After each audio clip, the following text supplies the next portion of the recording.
Como é que é essa questão dos dons espirituais? Porque a sua igreja tem pelo menos nas redes sociais.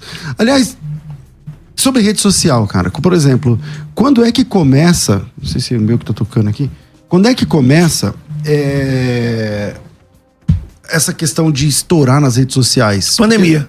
Na pandemia? Lockdown, fechou todas as igrejas, eu não sabia o poder. Você já tinha a igreja, era pastor, já tinha a sua mas comunidade na época eu só lá? tinha em Caxias e uma pequena no Recreio. Quantos membros tinha cada uma, mais ou menos? Vamos pensar antes da pandemia. Tinha uns 1.000 Caxias, 1.000 membros Caxias. É bastante gente, mano.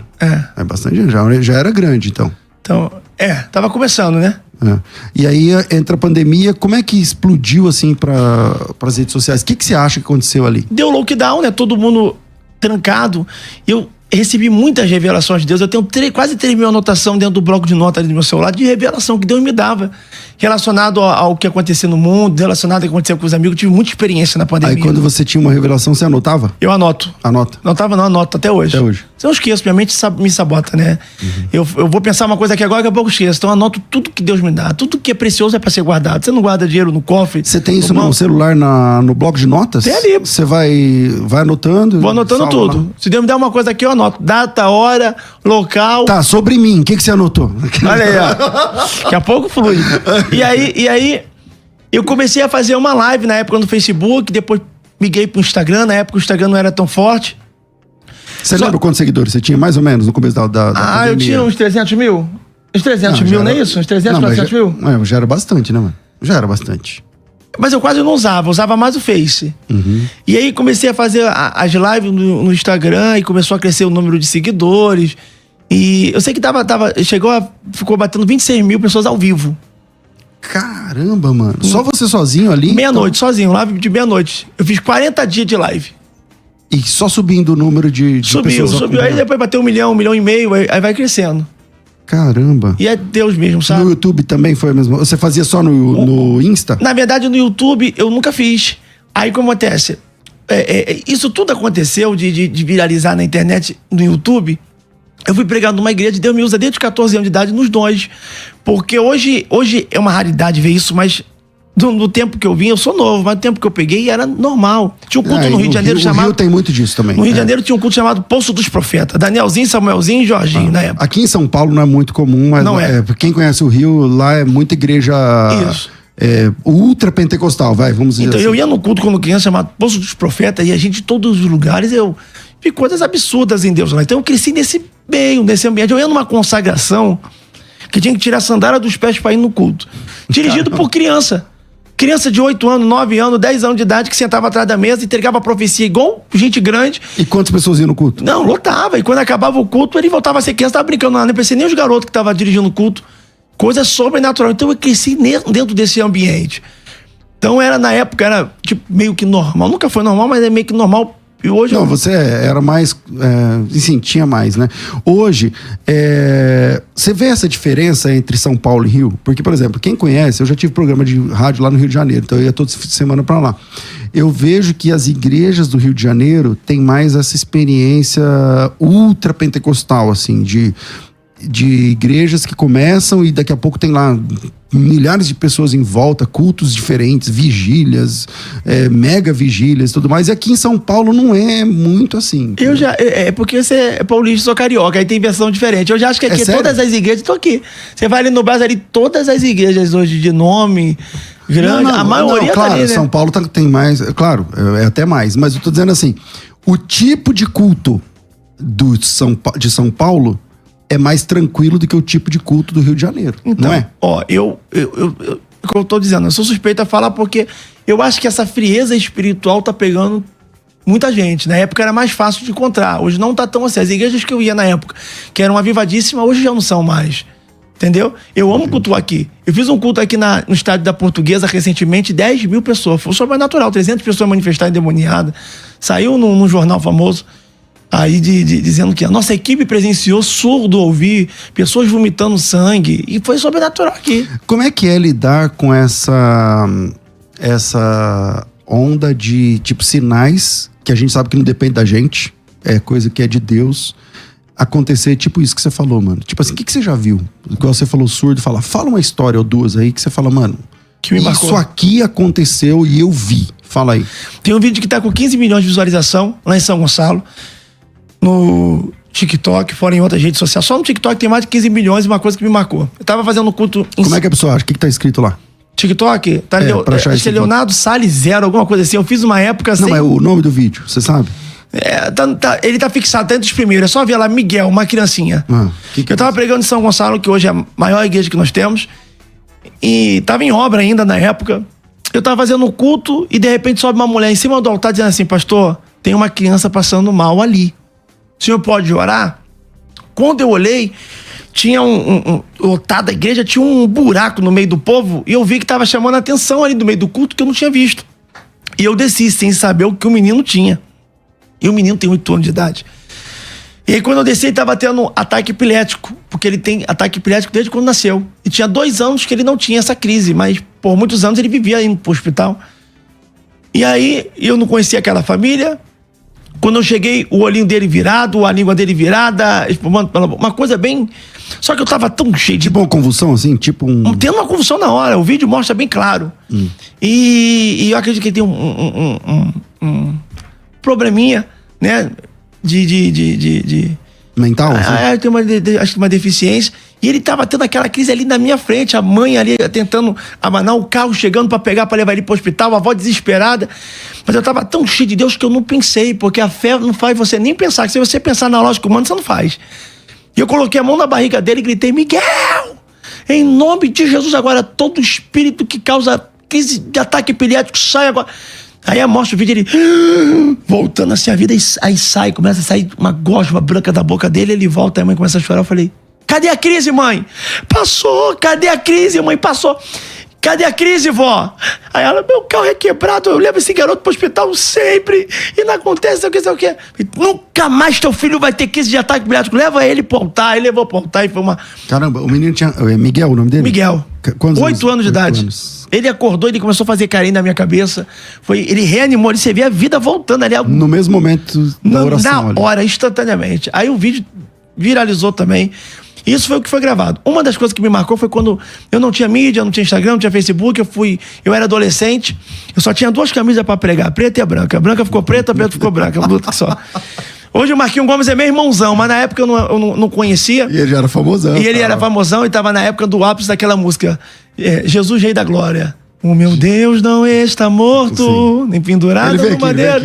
Um amigão, querido. Top. E aí, foi pra Israel comigo agora, da última vez. Legal. E aí, ele cantou no dia e eu pregava no outro. Na pregação dessa Bangu, uma igrejinha lá em cima do morro, tinha uma mulher grávida e uma das revelações, Deus falou assim: ó, essa criança que você tem, o pai só foi pai pra fazer.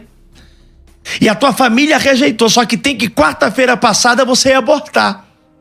Só que Deus está dizendo que essa criança não nasce pra tua tristeza, essa criança nasce pra tua alegria. Saiu da minha boca, e essa alegria nasceu hoje. Mas eu não imaginava o que ia acontecer. E essa alegria nasceu, e a bolsa da mulher estourou no meio do culto. Foi direto pro hospital. E nasceu a criança. E foi nascer a criança. E a igreja explodiu de glória. Isso marcou também a minha vida. Caramba. E como é que é? Por isso que como é que se processa isso? Tipo assim, como é que você... Porque eu creio em dons espirituais. Embora eu particularmente não concorde com muitas coisas que eu vejo, mas eu creio que Deus usa pessoas, obviamente. Na atualidade dos dons e tudo mais. Como que se processa na prática? Tipo assim, como que você recebe uma revelação? Então, tipo, você tá pregando, eu quero exemplo, até igual essa mulher.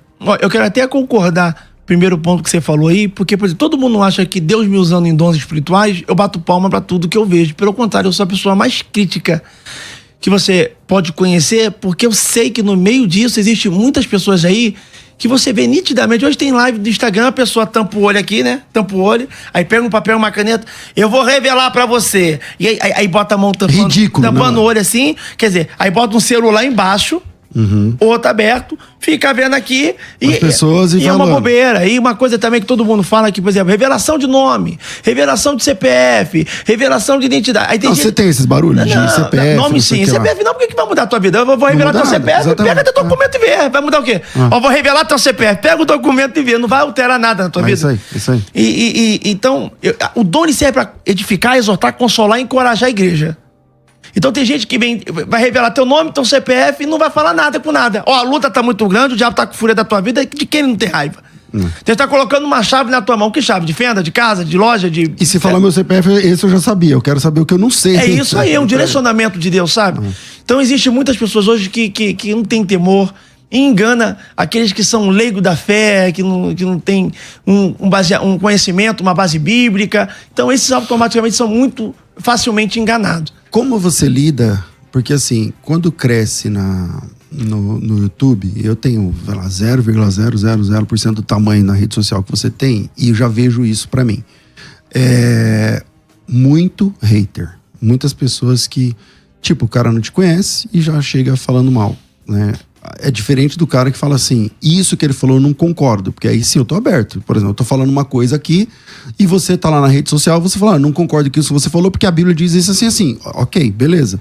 Mas eu não tô falando disso, não tô falando do cara que faz um contraponto, que apresenta um texto. Eu tô falando da pessoa que tem ódio gratuito. E todo mundo que cresce na rede social tem de lidar com isso.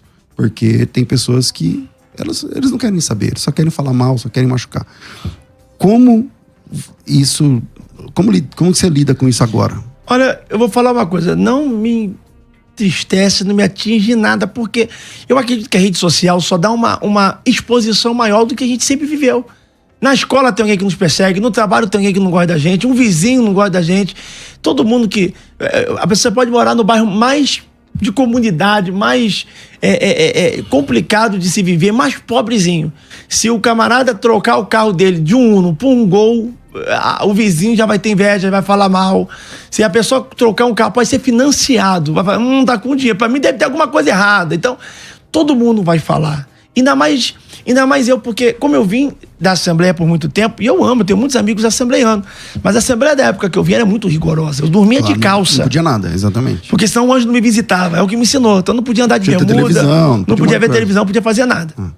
Então, quando eu comecei a entender Bíblia, o que é doutrina, o que é sistema dogmático, que doutrina é eterno, se perpetua porque é bíblico, e mas sistema dogmático é costume, é o que o homem coloca, não se perpetua. As igrejas que na época me proibiam continuam abertas hoje já revolucionaram muita coisa. E hoje pode. Entendeu? Então, tiraram... eles fazem, só que demoram mais, entendeu? Eles primeiro falam assim, é do diabo, né? Beber Coca-Cola é do diabo. Lembra? Tinha que botar Coca-Cola de trás pra frente, é o lado do diabo. E hoje bebe tranquilo. Então, é uma coisa que primeiro eles... fecha a porta. Depois eles vão vendo, aí pessoal, todo mundo entra. Quando dá certo, eles vão entrando devagarzinho, demoram a entrar, mas entram.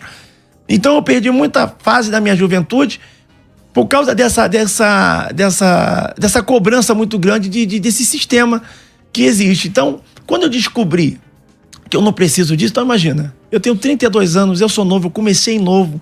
Então, um camarada que... Eu uso uma calça jeans, eu uso uma bermuda quando... Eu vou pra praia sem camisa, eu não vou. Antigamente eu ia pra praia de camisa calça social. Podia ser o sol de 40 graus. Morando no Rio, você arregaçava só a calça da barra da calça. Não, nem arregaçava não. E até não podia mostrar canela. Ah, não podia mostrar nem a canela? Se não é desejar minha canela. E aí, então, eu ia na padaria. Não, você entrava na praia de calça, você tá falando sério? Diante de Deus, poxa, eu tenho foto de como eu andava. Tô falando de fazer um documentário, minha vida inteira, você vai pegar todas as faixas etárias da minha vida. Sem barba, com barba, novo, criança, andando daquele jeito social. Eu ia na padaria 40 graus comprar pão, o padeiro olhava, tu é crente? Eu falei, como é que você sabe? Achava que era o brilho do espírito, na verdade. Não tem nada a ver. Então, tipo assim, hoje em dia você vai ter muita gente que te incomoda, porque você imagina, pessoas que têm idade para ser meu avô. Vê um crescimento desse absurdo, as pessoas começam a atingir, porque o povo não sabe o começo e fala assim, ó, tá crescendo muito, tá enchendo muita igreja porque prega o evangelho fácil, liberal, mas eu não prego liberal. O que a Bíblia proíbe é proibido. Você nunca... Então, vamos falar disso aí, vamos lá. Hoje é muito... de fato, as pessoas não se falam muito mais, né, santidade. Eu não tô falando dos usos e costumes, de usar barba, coisas que a Bíblia não diz. Mas, por exemplo... sua igreja, seu trabalho, sua pregação, seu comportamento nisso. Tem regra na comunidade? Como claro, é que é? O que você prega sobre isso? Prego sempre. Quando você vê a Bíblia dizendo, a Bíblia deixa bem claro, parece mais o não do que o sim. Né? Então a Bíblia deixa bem claro o que não pode e o que pode. Eu só sou um camarada que o que a Bíblia não proíbe, eu não posso proibir. Porque as pessoas usam uma base bíblica dizendo assim, ó, pessoal usa assim, ó, muita essa frase assim, ó. A Bíblia não manda não fazer, mas também não manda fazer, então não faz muita coisa, que a Bíblia também não fala você andar de carro, andei-vos de carro, viajei-vos de avião, então o povo é muito ignorante nesse sentido. Mas o que a Bíblia proíbe, como a Bíblia fala sobre o adultério, sobre a mentira, sobre a fornicação, sobre tudo isso, aí está bem meu irmão, definido. tem que ser firme ali, né? Pra você mostrar que o evangelho que não transforma no evangelho. O evangelho poderoso é aquele que a prostituta entra, deixa de se prostituir, o mentiroso entra, deixa de mentir, o ladrão entra, deixa de roubar. É uma transformação na vida da pessoa. A pessoa congrega num culto e essa pessoa não tem uma transformação, então ela tem para qualquer tipo de reunião, menos um culto. Então o Espírito Santo convence o homem do pecado, tem esse poder de transformar a vida. Então a gente prega de uma forma poderosa sobre a volta de Jesus. Você que tem lá milhares de pessoas nos cultos, mas tem também essa turma flutuante que não muda de vida, né, mano? Que vai, Mas é uma decisão da e não pessoa. muda. E dá uma raiva também. Como lidar com isso? É porque tem muita gente que é simpatizante da fé, a pessoa que gosta do louvor, gosta de ouvir uma palavra, ela Quer receber a oração. quer receber a oração, mas não tem aquela firmeza de escolher ainda, de largar o pecado, de largar o mundo, porque ainda se prende de uma certa forma, entendeu? E tem muita gente que pensa assim, César, por exemplo, eu quando entrar, eu quero entrar de cabeça. Eu não quero entrar para envergonhar o evangelho. Então a pessoa acaba, nessa mentalidade dele, se prendendo a não tomar posição de aceitar Jesus, porque eu ainda bebo, porque eu ainda fumo, porque eu ainda tenho o meu erro ali, tenho o meu erro aqui. Então eu vou mudar, porque quando eu entrar, eu vou entrar de vez. Só que é um pensamento errado, porque a Bíblia diz, se o Filho te libertar, verdadeiramente sereis livres. Conhecereis a verdade vos libertará. Então não é impossível. Se eu me liberto por si próprio para me entrar na igreja, eu não preciso de filho. Se é o filho que Ele me tem liberta, que vir para buscar essa vem mudança. do jeito que tá, E busca toma mudança esse posicionamento, na fé. e aí vai vir essa mudança, vai vir o processo da transformação.